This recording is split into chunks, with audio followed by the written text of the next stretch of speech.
Good afternoon, everyone. I hope you're enjoying yourselves today and learning a lot. I certainly am. I first started looking at railway records about a year ago, about before lockdown, in fact. So first of all, I'm going to disclaim any specialist railway knowledge. So hopefully I won't use railway jargon, but on the other hand, I probably won't be able to answer any questions which require the kind of bone deep knowledge that railway enthusiasts have. I'm not going to talk about the railways on the home front here, except incidentally. And if you're interested in that, a good start is Sandra Gitting's book, The Great Western Railway in the Great War.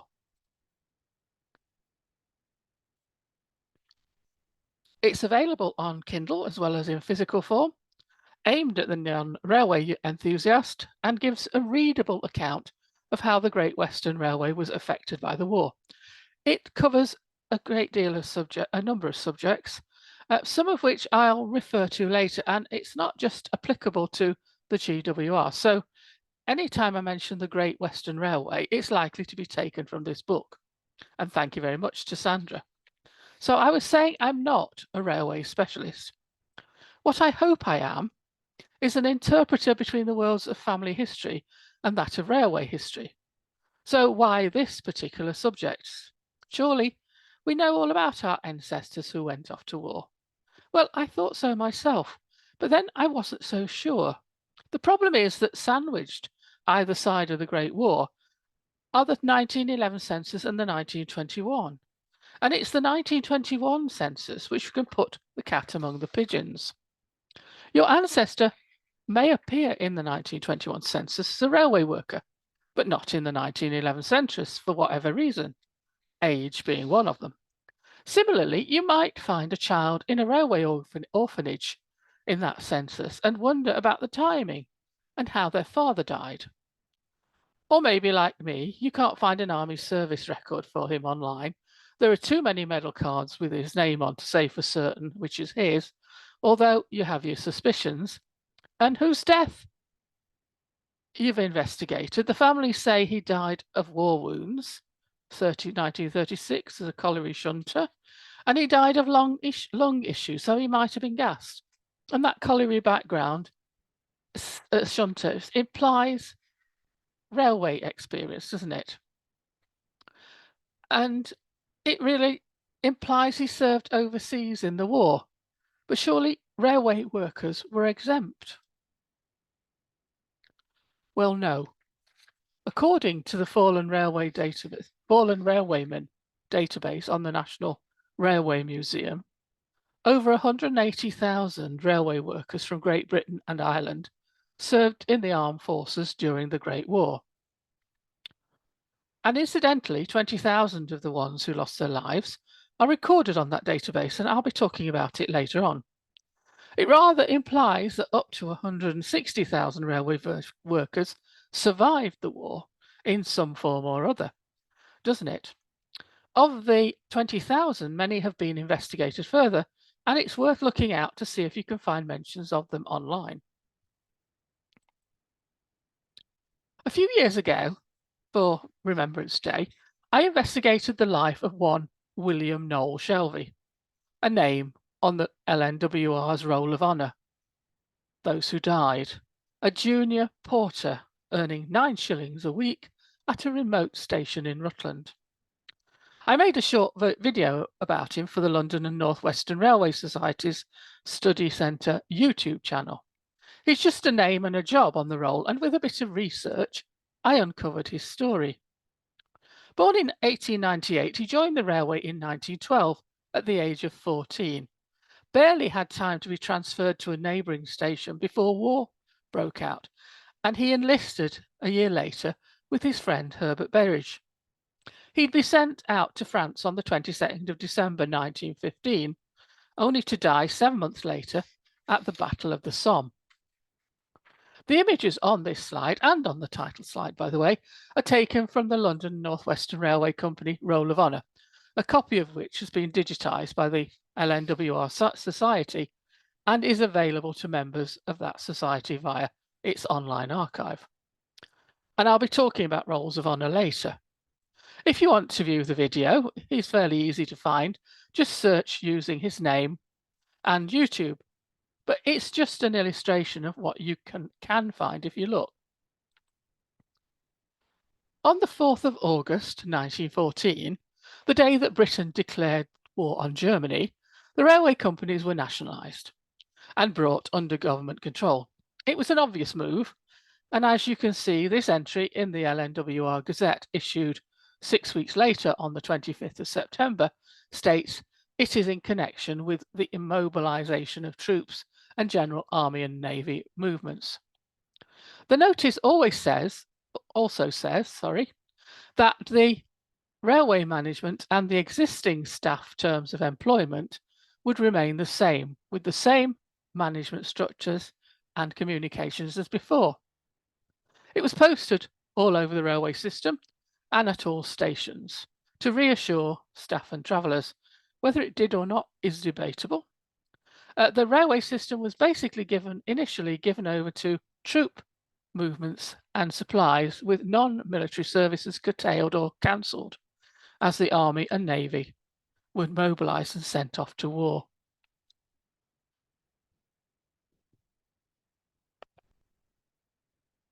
The Railway Executive Committee, which had been in existence since 1912, was now to oversee the nationalised railway system. And this is the list of its constituent members, with the President of the Board of Trade as the chairman, and this was again taken from the LNWR Gazette. In that 25th of September issue of the Gazette, a couple of pages further along, the tricky matter of whether their jobs would be held for those who were called up was being addressed. Now, the LNWR Gazette was the staff magazine of the London North Western Railway Company, originally a sports and social magazine founded in 1911. I'll be using items from it and from its Great Eastern Railway counterpart, the Great Eastern Railway magazine, throughout this talk. Like the LNWR Roll of Honour, digital images of the LNWR Gazette are available to the Society members via its online archive, and the GER magazine is available either on DVD or as a download from the GER Society shop. Anyway, to continue, advert finished. The LNWR reassured their staff. Any of the company's staff who are members of the Army and Fleet Reserves, Naval and Volunteer Reserve, Army Reserve and Territorial Forces, and called up for military service during the present European crisis will be allowed a leave of absence, and on termination of such service, if they are physically and otherwise fit, will be permitted to resume duty in as nearly as possible similar positions to those they previously occupied. So, if you were Army or Navy Reserve, when you were discharged from the services, you were discharged to the reserve for a set number of years to be called back when needed. Or a territorial force member or a naval or volunteer reserve member, that's the RNR and the RNVR, part-timers that is, you basically had no choice but to be hoiked out of your job and sent off to war when necessary. And the company generously said it would keep your job vacant. Well, not exactly, as if you returned hale and hearty, all limbs present, etc., they would let you work for them again in as nearly as possible similar positions to those they previously occupied. And you'll note that they don't say war, they say present European crisis. Shades of special military operation here, don't you think? On the next page is a bit more information. So up to the time of writing, upwards of 4,700 men have left the services of the company to serve with the colours, the number being classified as under 2,221 territorials, 2,219 Army Reservists, 296 Navy Reservists, and Permission has also been given to 823 men to volunteer their services. So men who wanted to join up and keep their jobs open had to ask the railway company for permission to enlist. They couldn't just go and enlist. 823 had done so far. Incidentally, the permission system as a whole was codified by September 1915, when the railway companies issued a card to those workers who wanted to enlist, which was then handed to the recruiting officer. Once the men had attested, they returned to work, only to be called up with others of their own age group and after informing the railway company that employed the man. And those men were issued with an armband denoting their enlistment pending call-up. So that's possibly an artifact to be on the lookout for. A similar announcement appeared in the Great Eastern Railway magazine in its September 1914 issue, which was dated the 4th, so obviously the declaration of war had been a bit too early for the publication of the August issue, and this is their first mention of the war. On the front page is the heading, "The War, Relief to Dependent." It refers to a note on page 312, which was about relief committees being set up to look after the wives and families of those called up, and says that the following statement, which I've shown here on the slide, has been issued by the General Manager. It has been decided that the wives and families of men volunteering for service in the Army and Navy, as well as those who are called up for service, either as reservists or territorials, shall be given such allowances by the company, supplemented by the personal contributions of the directors, officers and staff, as will, with the government pay, be sufficient for their maintenance during such time as the men are with the colours. Similarly, the Great Western Railway had announced that men's jobs would be held for their return as far as possible, and alternatives would be found as necessary. They promised to make contributions to the pension scheme on behalf of those serving in the forces for as long as they were away, as well as continuing privileges such as cheap tickets, coal, etc. They also supplemented the men's service pay and separation allowance. That was paid by the government to the wives and families of those who joined up, although it was limited to 10 shillings a week per family. They calculated that the men's service and separation pay should be supplemented to 80% of the men's regular weekly pay. Should the man be killed, this would continue to be paid for 26 months after his death. So they're only getting 80% of the actual pay. So on the face of it, slightly varying terms and conditions on the part of individual railway companies, despite nationalisation.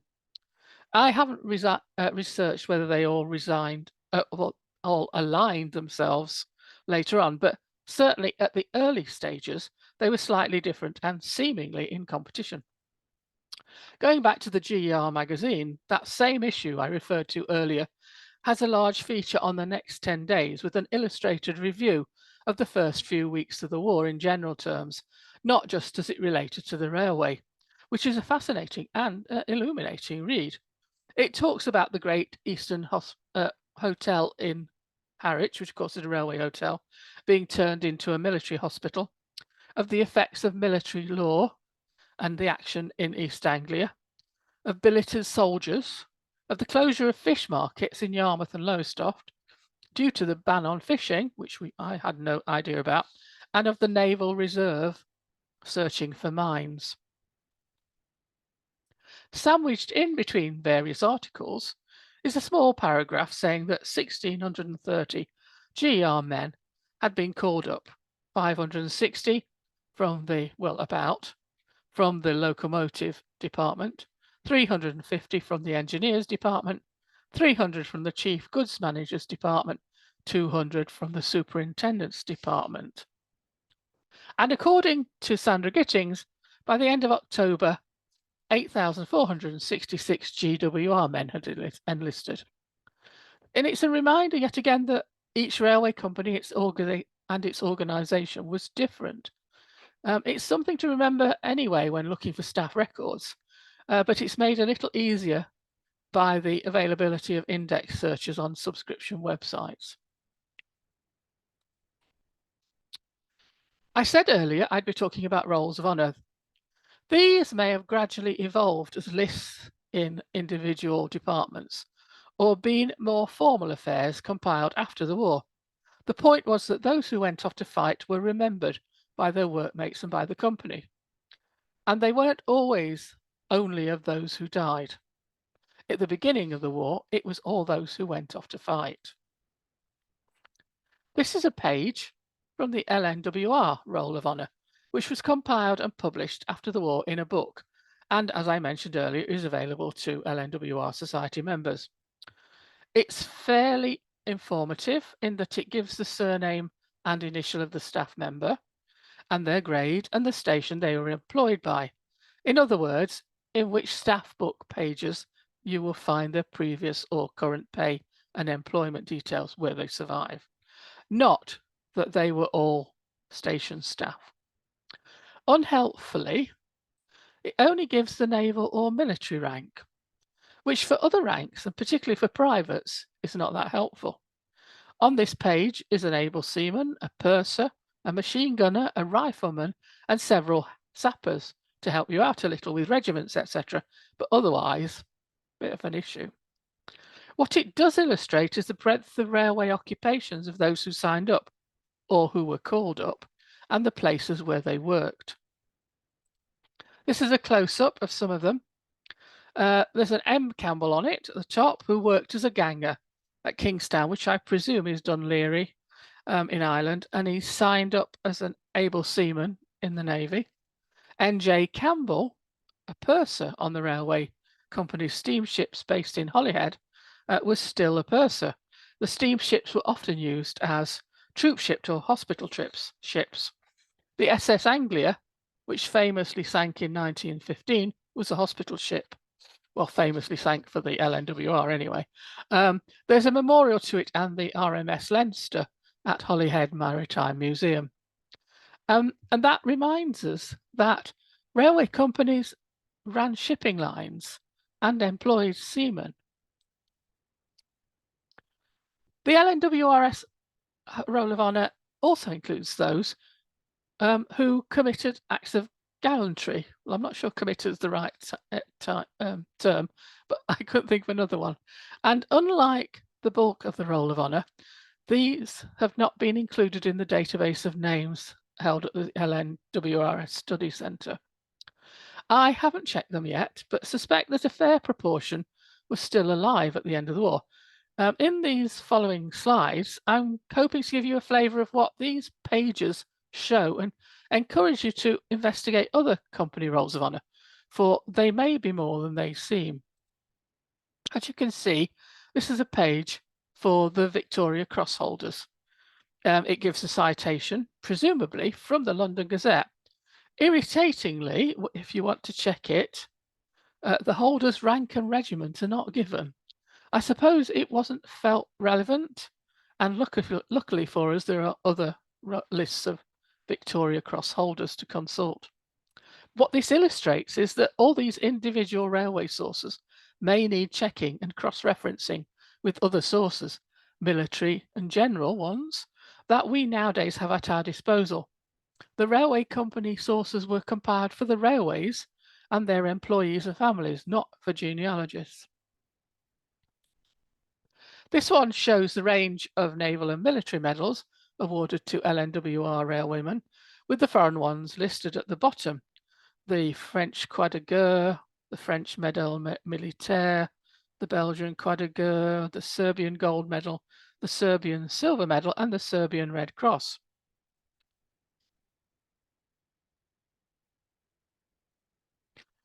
And this is the first of the listing pages for each medal. Annoyingly, again, should you wish to follow it up in the London Gazette, no ranks or regiments are given, but it does mention if the recipient was mentioned in dispatches as well as in the medal citation. So if you can find one, it might be easier to find the others. Of course, you may find them in books giving more information about the various medal awards and with perhaps biographical information about the holders. This is the page for the more run-of-the-mill gallantry medals, with the end of the Distinguished Conduct Medal, the Distinguished Service Medal, and the Military Medal. And finally, here are the foreign medal listings, where some of which are mentioned which hadn't been pictured previously. The Greek Military Cross, the Russian Order of St. Stanislaus, a Romanian one I cannot pronounce, and the Serbian Cross of Humanity. So look out for rolls of honour in whatever form they take, and look carefully at their context as well as their content. Some may be for individual workplaces, relate only to what is known at a particular date. Some may have been compiled after the war.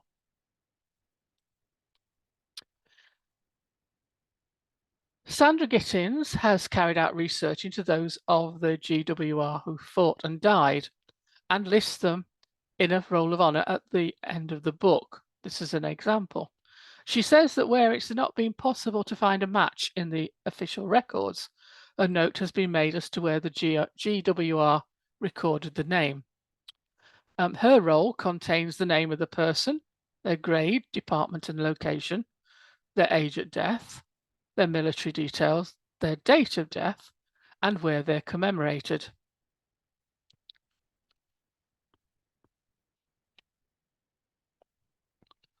Which brings us on to war memorials. War memorials take a variety of forms, but were in general unveiled after the war in the period about 1919 to 21. They were not always a complete listing, and some can be not that informative. What you have to remember is who they were erected for, and of course the limited space available on the memorial.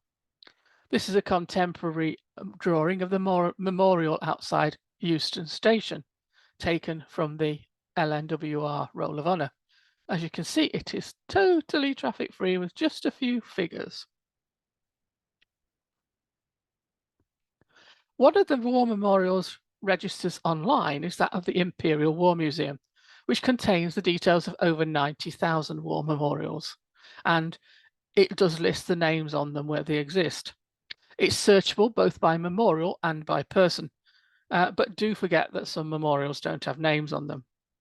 You might even find individual gravestones on it, or you might be lucky, as with the North British Railway one in Edinburgh, where supplementary work to give a bit more information about the names on it has been included in that listing.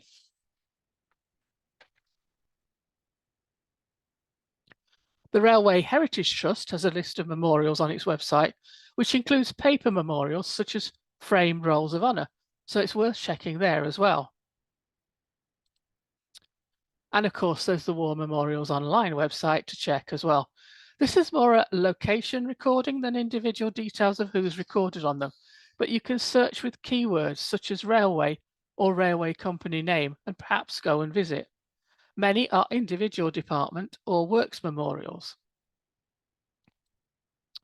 The Midlands Railway Study Centre, the Midlands Railway Society Study Centre, that's housed in the Silk Mill Museum in Derby, has photographed and placed online the individual pages of the pamphlet that was produced by the company to mark the unveiling of the company war memorial at Derby.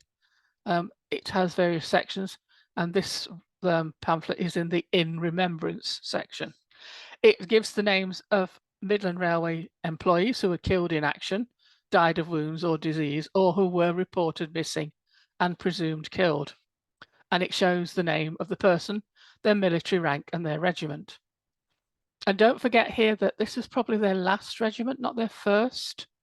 In the latter stages of the war, those who survived may have been transferred to one or more other regiments. And it gives details of their former railway employment, their position or job title, the department they belonged to, and the station they were attached to. The website also has a section entitled For King and Country, which is searchable by surname or station, and covers the 7,531 men of the company who joined up by the 18th of November 1914. So this is also downloadable from the resources relating to the 1914 18 War webpage. On that resources webpage is also a link to the Derbyshire War Memorials website. So that's just a few examples where railway societies have done a lot of work into those railwaymen who joined up. There are more out there, and obviously the first place to look is the Railway Society for that company that your ancestor possibly worked for. The next place is published books, but I'll talk about that a little later in connection with the railway PALS battalions and regimental histories. How do you know which company they worked for if they don't appear in the railway employment records or the census? There are railway gazetteers which tell you the towns or the railway companies we're associated with, but I find it a bit easier just to look up their address on an OS map and see what the nearest station and railway line is. They wouldn't have lived very far from their work. It's not so helpful in a big city, though.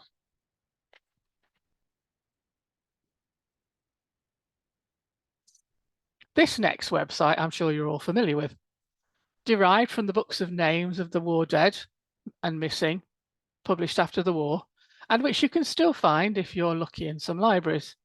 It's still being amended with new names as war researchers submit them for consideration.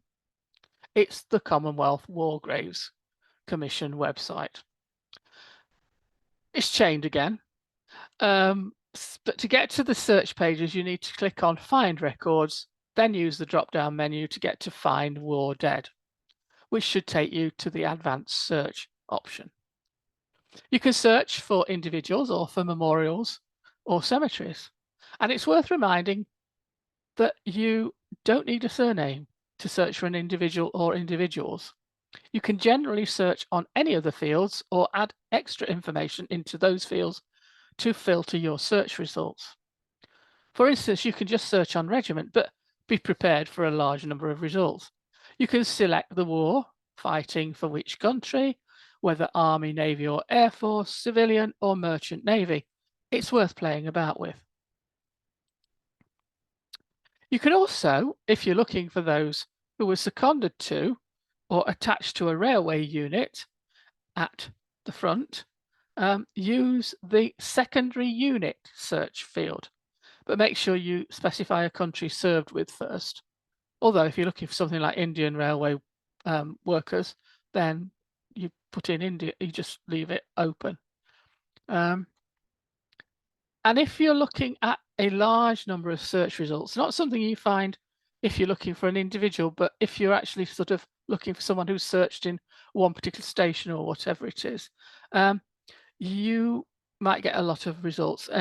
You don't forget, you can download those results as a spreadsheet using the Download All Results link next to the Sort By box.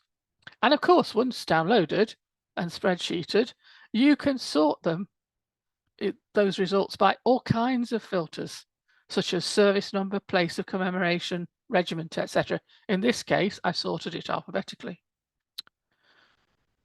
So here you can see the results I made of a search I used using no names, but using the filters of First World War, giving the regiment as Royal Engineers, and using railway as additional information. So that's another way to do it. I then exported it as a spreadsheet and sorted alphabetically. If you are just searching for that one individual, and if you're lucky, in the additional information for your individual, it'll give parents or wife and address. During the centenary, volunteers at the National Railway Museum created a database that I've referred to earlier on its website of all the railwaymen who died during the First World War. They used the Commonwealth War Graves Commission website, the roll of names on the order of service used in the Remembrance Service at St Paul's Cathedral in 1919, and railway company staff magazines. It's also on Find My Past as British Army railwaymen died in the Great War, but the original database is free to use, although not that easy to find, so I suggest you Google Fallen Railwayman and National Railway Museum and follow the link. It's searchable and browsable, and it can be really helpful. I recommend you give it a try. And because most entries have been tagged, you can search by tag as well, as the search fields, that is, though I'd recommend you browse a bit first to get the feel of what tags they've used. A typical entry for an individual gives their surname and forename, the railway company they work for, their military unit, their regiment and battalion, their rank in the military and the regimental number, then onto their job on the railways, their date of death, their staff magazine reference, which is really useful if you want to follow it up and get a copy of the page. And for some, it says there's a photo. Sorry, the voice is going. It lists any memorials in which the individual appears and may give biographical notes, plus, of course, the source of the information. So well worth a look for anyone you know has definitely died. But what about those who survived? You can see how railway company staff magazines were used to search fallen railwaymen, and they're just as helpful in helping to research those who are wounded or prisoners of war or committed acts of gallantry, or maybe were just part of a family who joined up. Staff magazines are varied in tone. Some are rather more light-hearted in their content than others, some quite corporate, some more inclined to feature their staff members' achievements and retirements, etc. I've mentioned the LNWR Gazette and the Great Eastern Railways magazine as being readily accessible, but physical copies are available at the National Railway Museum, so check the catalogue and that of the National Archives and see who holds what. Also check on individual railway societies' websites to see if they have indexes of the staff magazines or staff databases derived from them, or indeed any other indexes you can find. I'm using as an example the 1914 issues of the LNWR Gazette for my slides. Bear in mind that this is still very early in the war and that the tone of later years will change.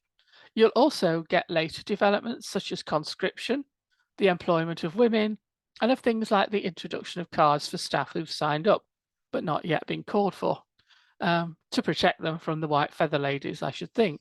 So it's worth having a good browse around if you get sufficient time and access to the magazines.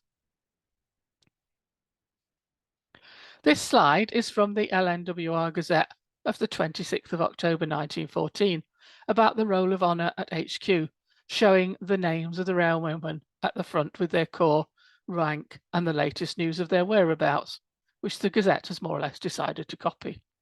Apparently this roll also had a column with the names who had joined up but had not yet been needed. Here, they're appealing for more information from its readers about those who've been sent on foreign service or are about to go. And also on this slide is a mention of Mr. Harry Chitty, RMVR, Royal Naval Volunteer Reserve, previously of the Rates and Taxes Office at Euston and Bow Works, who was in the naval action at Heligoland Bight aboard HMS Lion. So that's a valuable snippet of news for researchers. Again, in that same issue are the figures for those who've gone off to fight. So far, that's 26th of October 1914, 977 have gone.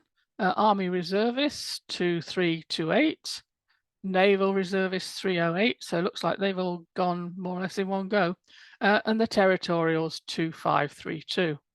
And 4,109 volunteers have been given permission.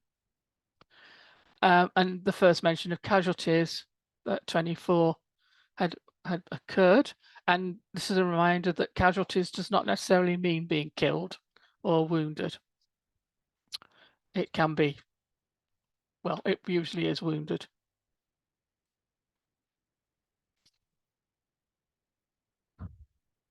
Again, from that same issue, more news about volunteers. and the numbers from the individual departments here. In this case, the locomotive department. What's particularly helpful about this piece is that it reminds us of the jobs that these men carried out. Firemen, brake blockers, cleaners, that is engine cleaners, apprentices, fuel inspectors, labourers, brick setters, check boys, storesmen, tubers, fire carriers, clerks, washers out, premium apprentices, fitters, smiths, strikers, machinists, crane drivers, moulders, pattern makers, joiners, painters, tinsmiths, saddlers, timekeepers, motor drivers, all things you wouldn't necessarily have associated with the railway. And again, from that issue, there's notice of staff changes. As men went off to the war, others had to take over their jobs. And so together with the notices due to retirement, there are those which may have been due to staff reorganisations, etc. This one is for Rugby District. Also in that piece gives the names of 6 men of the district goods manager's personal staff who joined the Army Ordnance Corps, and gives the date they left Rugby for Aldershot. The other piece on this slide is about the departure from Lancaster of the draft of territorial recruits, the 5th King's Own Royal Lancashire Regiment, who left to join the rest at Didcot. The magazine proudly states, the North Western Company were well represented in the draft and named the individuals concerned in it. Apparently, there had been a whip round among the staff, and each man had been presented with a good briar pipe, a tobacco pouch full of tobacco, and a box of matches with an LNW leather cover, all enclosed in an envelope with a sprig of white heather for luck. I would think they're probably denuding Scotland. This was, of course, the forerunner of such things as tobacco funds to keep the men at the front supplied with tobacco, which you'll find mentioned throughout the war. And as you can see from this entry in the November issue of the LNWR Gazette, there's mention of what will eventually be the setting up of a dedicated Army Railway Corps to help with maintaining railway company communications, and of the recruitment from the railway troops of likely personnel. And here it goes into more detail of what it's going to be. There's going to be 3 companies composed of permanent waymen. That's the people who work on the track. Linemen, telegraphists, and other similar sections. These are apparently ready to be sent to the front. Another company is to be raised from contractors' men, such as timbermen, riggers, and others well qualified for the class of work indicated. So it's initially for the construction and repair of railways. Then the plan is for another 2 companies to be formed for the actual operating staff, such as engine drivers, signalmen, guards, shunters, etc. And eventually this turned into many, many more. Moving on to the actual men who were fighting. Sorry, my voice is definitely giving out.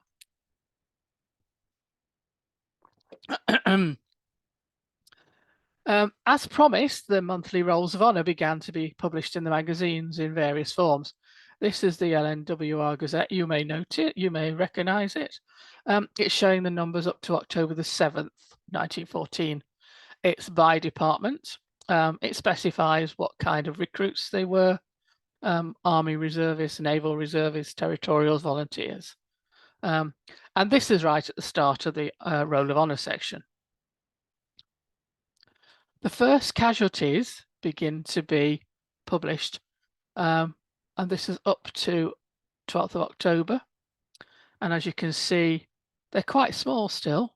6 killed in action, 3 died of wounds, 89 wounded, sick, and 41 missing or POW.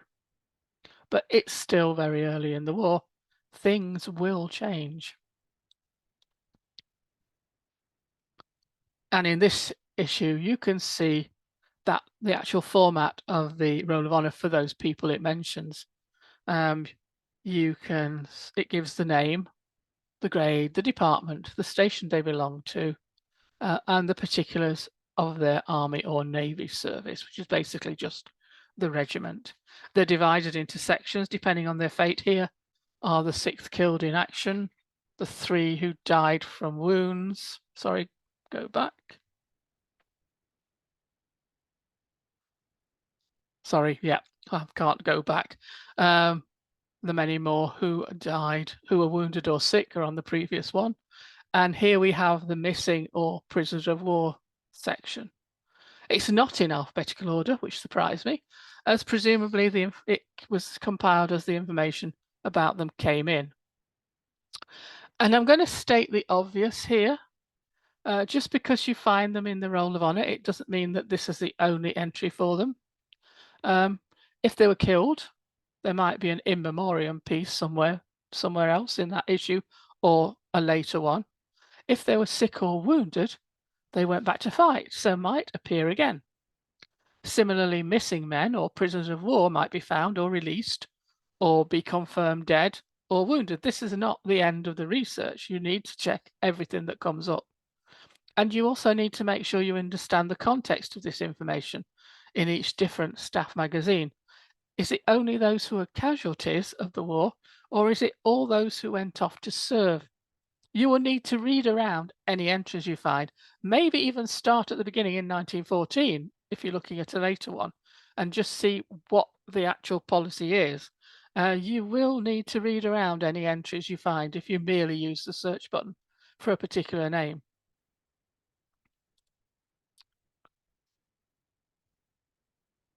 I don't know what it's doing. Right, okay.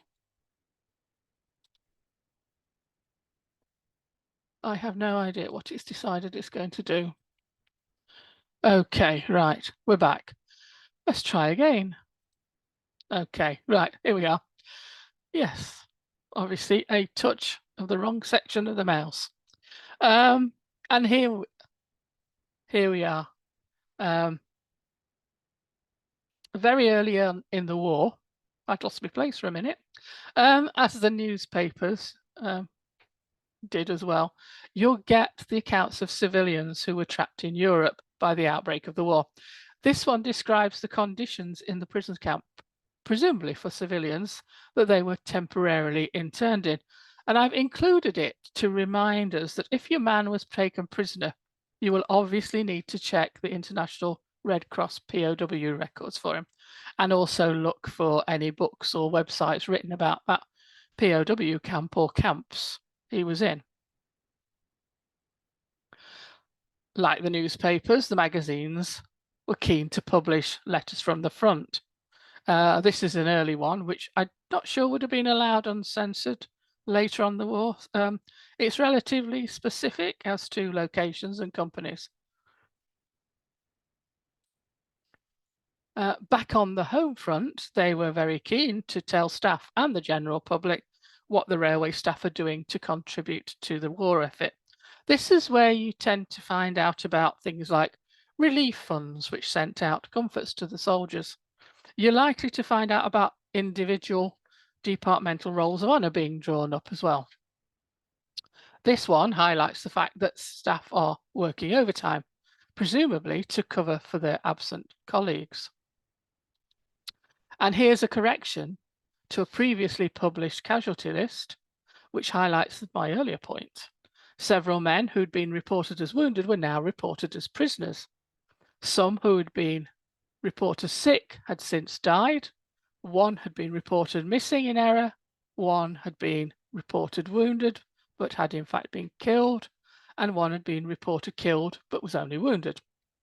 Some men serving on ships had been initially reported as missing rather than dead, but this was now corrected as it was feared they'd lost their lives when their ships sunk. Obviously, it took a while for them to check on whether they'd been picked up, etc.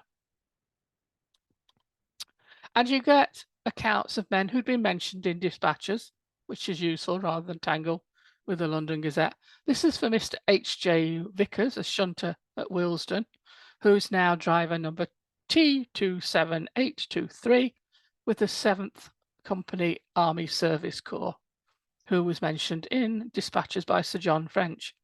Apparently, and this is probably the wording of the actual citation, at Vendresse on 14th of September, when loading wounded, a bursting shell frightened the horse of the ambulance he was driving, but he kept control of them, and by his presence of mind, although the shell fire continued, he enabled the rest of the wounded to be conveyed to a place of safety. A reminder that they were actually horse ambulances at that time. On this slide is also a piece about the extreme effort by the railways at the beginning of mobilisation, that for every day of the first 3 weeks of the war, working 14 hours each day, the railways delivered 73 troop trains of roughly 30 carriages each to Southampton. And it talks about the appointment of the LNWR General Manager to be Lieutenant Colonel of the Engineer and Railway Staff Corps. What you'll also find is stories of fighting families, sons all joining up, etc. Maybe even with photos like this one, which is actually a photo of 6 men from Rugby in Warwickshire who had joined the Army Ordnance Corps.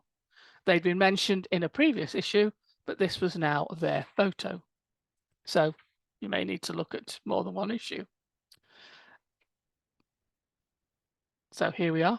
There they are. And because it's still very early in the war, here's a photo of Mr. L. Thomas, who says his bivouac bed is just as good as a feather bed. He's obviously still at camp in England. And you'll also get patriotic photos, such as this one. This is a Captain G.N. Ford. Presumably he's mentioned elsewhere. It doesn't tell you very much. He's leading a march past of the 2nd Battalion of the London Scottish. The gallant London Scottish. And this is one of the first deaths with a photo. Sailor here, Mr. James Clark of Dunstable, a naval reservist who was lost with the sinking of HMS Hogue on the 22nd of September 1914. He left a wife and 2 children and was 36 years old. He'd been working for the LNWR since July 1908, so that's all very useful. That's all the snippets from the LNWR Gazette. As the war went on, their nature changed, the roles of honour got longer and longer, and this would have been the case for all the staff magazines. So treat each one in the context of what's going on in the war and on the home front. As I said before, don't just use the digital search buttons, but read a little around each entry and do check out all the search results, not just the first one, which seems right. And do remember that each magazine and railway company was different. Now, at the beginning of this talk, I promised to talk about PALS battalions. So what were they? They were specially constituted British Army battalions made up of men who had enlisted together in local recruiting drives. They exist for workplaces, for places themselves, and for occupations and organisations. And in 1914 in Hull, one was created for the North Eastern Railway Company staff, the 17th Northumberland Fusiliers. They subsequently were split, and that's why the book is the 17th and the 32nd Battalions. There's an article on Wikipedia, and it has a list of PALS battalions organised by the regiment they're attached to. And the North Eastern Railway one is the only one it lists specifically as a PALS battalion. Although from reading the GWR book later in the war, dedicated GWR companies, both military and civilian, were formed for railway work, and that may be the case for other railway companies, and I confess I haven't checked. You can see, the history of the 17th Northumberland Fusiliers has been published, and I obtained my own copy on Kindle. It as I said, it's split into two, 17th and the 32nd. This particular history was written in 1925, and it contains a list of all the men who served with the battalion, both living and dead, from 1914 to 19. Unfortunately, it doesn't list their railway occupation or department, but it does give military rank and their individual company within the battalion, as well as casualty details.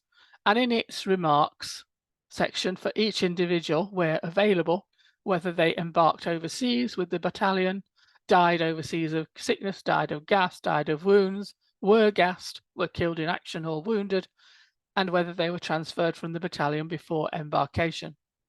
In some cases, the cemetery they were buried at is given, as is details of gallantry medals and officer or warrant officer commissions. As a battalion, it fought in the early stages of the Battle of the Somme, but after a couple of weeks was removed from its division into Group 5 of the Railway Construction Engineers. It's an interesting book, not necessarily that easy to, it's not light reading, but it's good for its description of being a fighting battalion and then a railway one. So it's useful background reading.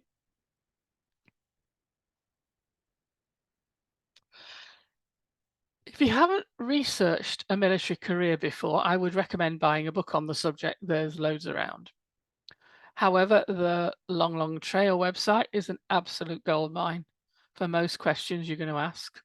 And if it doesn't answer the one you have, then try the Great War Forum, which was originally part of that website. National Archives has naval and military research guides, and they are a fantastic resource. Army medal rolls and indexes are on subscription websites, as are the Army pension and service records.